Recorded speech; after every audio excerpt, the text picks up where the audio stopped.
Je vous souhaite à toutes et à tous une très bonne année 2018, qu'elle soit pleine de succès et pleine de sainteté pour chacun d'entre vous. SOS Chrétien d'Orient a deux vœux principaux à formuler pour l'année à venir. La première, c'est qu'elle soit toujours ancrée dans la prière pour nos frères chrétiens d'Orient, nos frères aînés dans la foi, qui ne subissent pas simplement des discriminations, qui ne subissent pas simplement des persécutions, mais souvent un véritable martyr. Et comme vous le savez, le martyr, c'est d'abord un lot de souffrance, mais c'est aussi un grand moment de foi, un grand témoignage de foi.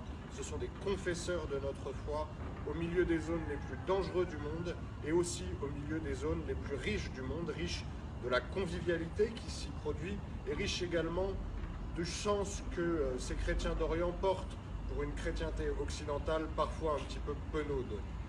Le deuxième message qu'SOS Chrétien d'Orient veut porter pour cette année 2018, c'est celui de l'enracinement.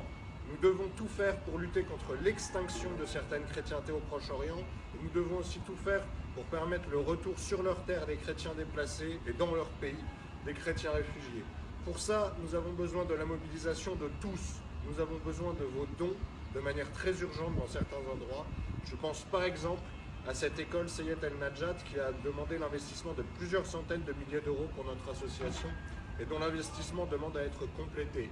Ce n'est pas parce que les médias commencent à abandonner des messages d'urgence, des messages de mobilisation, que l'urgence réelle en est amoindrie. L'urgence réelle aujourd'hui, elle commence. Elle commence parce que nous ne voulons pas voir disparaître nos frères aînés dans la foi des pays dans lesquels les premiers apôtres ont pu se rendre et des pays dans lesquels les chrétiens se battent spirituellement et parfois au cœur de leur village pour ne pas disparaître.